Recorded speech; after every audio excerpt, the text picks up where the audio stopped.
All right, I'm back. We back. We back with another banger, another video, y'all. This is about while you're new and you're inexperienced inside of this trucking industry, particularly over the road. I got some thoughts, some things to bring to y'all attention. You feel me? So, if y'all new to the channel, y'all tapped in with the Head of the Game podcast. Y'all read the title. Without further ado, let's get right into it. So, here are my 5 tips, advice, whatever you want to call it, as a rookie driver, as an inexperienced driver. If you got 2 months, 2 weeks, you're still in your orientation, or you just got your CDL, these are some of the things you need to look towards in order to protect your CDL as a first-year rookie driver, because I'm going to drop some statistics for y'all, right? And this is just generalization statistics, so y'all can go on the internet and, get all the hard numbers. But basically, I'm just call it for what it is. 50% of the people that went out their way, they studied for the test, they took the driver's test, they passed the DMV, they got their CDL A-class license. 50% of y'all is positioned to not make it past y'all first year, right? And I'll leave all the statistics on what's working against y'all on another video, but here are my tips in order to heighten your chances, your success rate of getting to your first year. Now, mind you, disclaimer, I'm not to my first year yet. I'm at 9 months. But if you made it this far, not to say what, not to downplay what could or couldn't happen, knock on whatever this material is in the next 3 months in order for me to get to my first year. But if you made it this far, you pretty much got 80 to 90% of what this profession entails, right? So let's get right into it.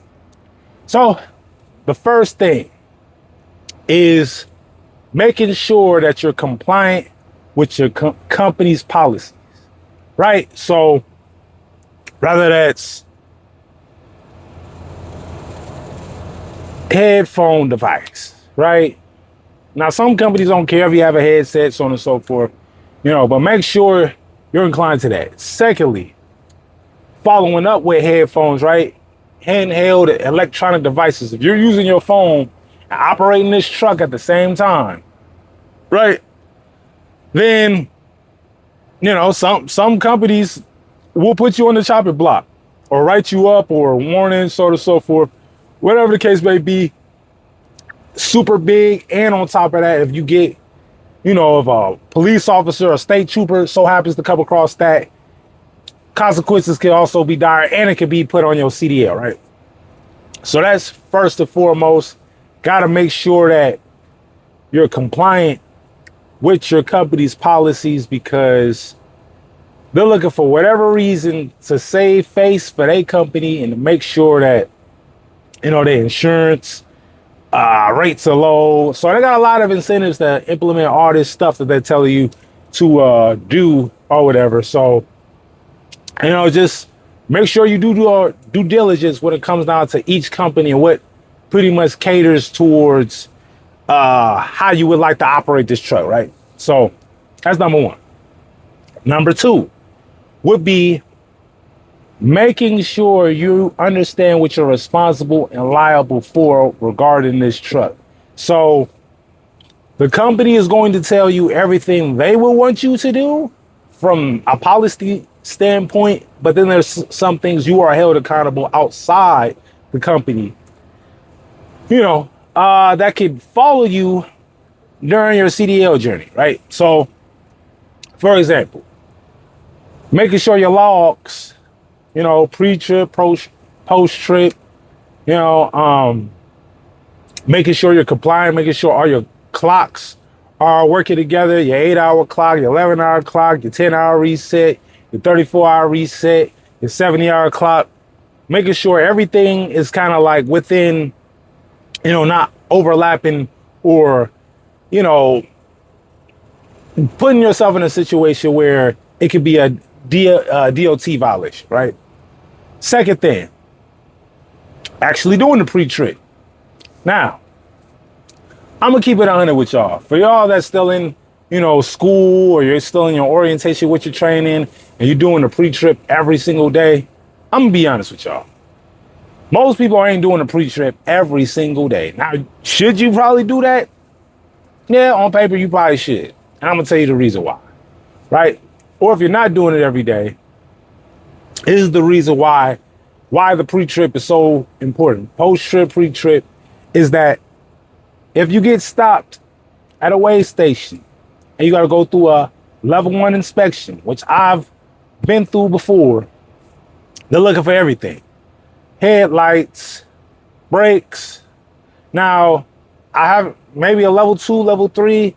Y'all leave it down in the comments. Maybe they actually have you lift up the hood and check all your modules and all your fluids and all your components and things like that.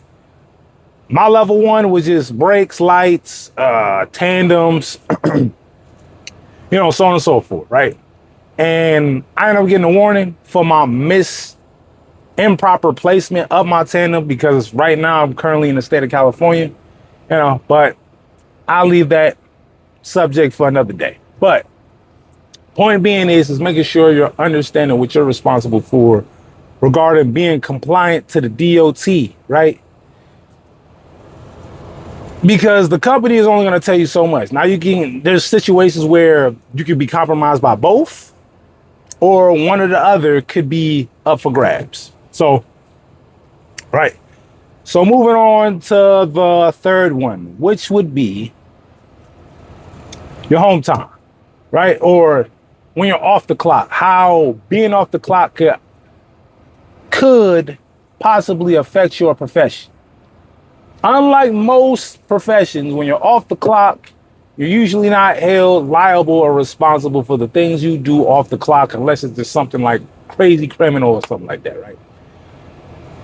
If you were in your own personal vehicle, any tickets that you would so happen to come across affects your CDL.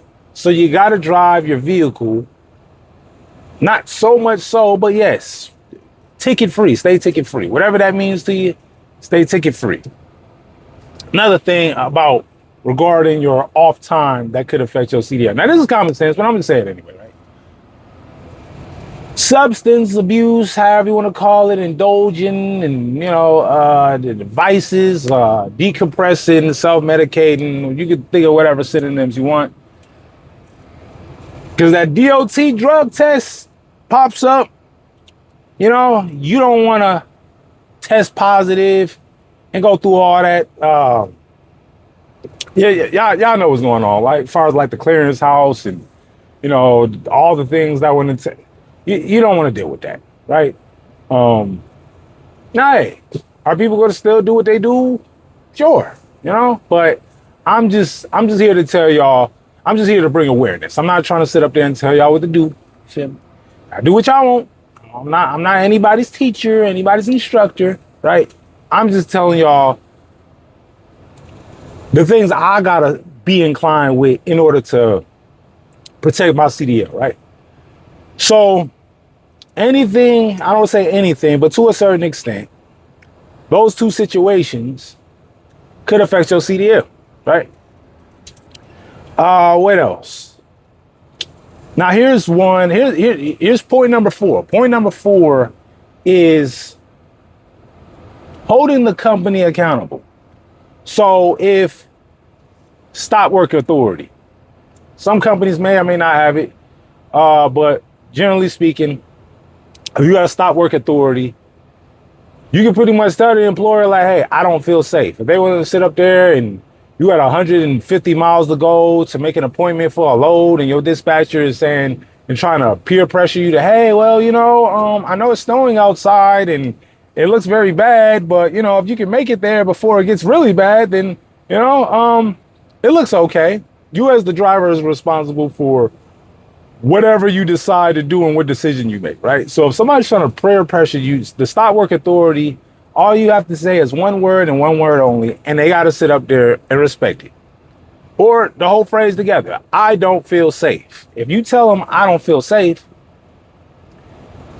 it's on a recorded line. And if they're still trying to do it, they could be held accountable and responsible for sitting up there trying to have you do something that was putting your life and your situation at risk, right? Certain loads that don't make sense, anything that's dangerous, anything that would compromise your CDL, no. You feel me? You gotta hold your company accountable. Nah, I'm not doing it, right? And I'm gonna wrap this video with point number 5, which is come into this game, this industry, with a plan or direction, right? And this is just regarding your mental health, your physical health, everything that you have to have a direction with this. Now, some people just say, all right, that could generalize it. It's the only caveat. They could jump in this industry and be like, hey, this is the direction. I don't have anything outside of this because it's way better than what I was doing before. But generally, if you want to keep your sanity and your mental health regarding this industry, you got to come in here with a plan, because the low is going to be least desirable. The loads, the home time, and the pay. The triple threat. You feel me? Bottom of the barrel, bottom of the food chain. Until you hit your first year, you're going to be faced with a lot of, adversity. Driving through mountains, driving through snow, driving through rain, driving through sleet, driving through wind, trying to find parking, running up your clock, being far, far away from home, weeks at a time. Like, in order to be able to endure all this stuff that's working against you, you have to have something you're shooting for, right? Because if the juice ain't worth the squeeze, you're going to constantly be questioning, why are you even in this industry to begin with? And that's a big reason on why the first point I made of why 50% of drivers have a hard time making it to their first year is because, 30%, it's a substantial amount. It's a high turnover rate. I think it might be anywhere between there, but it's a substantial amount of people that get into this profession. Y'all know how hard y'all work to even get the CDL, right? Sitting up there, taking the test, studying for the test, going to the DMV, going to the school, passing the school, getting into a company, getting retrained and work through your training and even be able to get a truck. Now you got the truck and now you're out on the road dolo. And to do all that and do all that, and you probably still got school to pay for, it would be a shame that you jump out of this profession and you still got to pay for this CDL, right?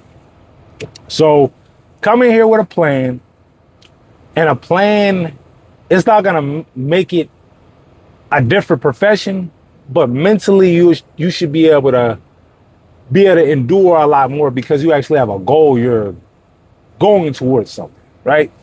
And you know that each day is a stepping stone to get you closer to that ultimate place that you're trying to get to, right? So with that being said, y'all, thanks for watching the video. Comments, thoughts, leave those below. Like the video, and most importantly, last but not least, subscribe to the channel. More videos on the way. All right, I'm up out of here.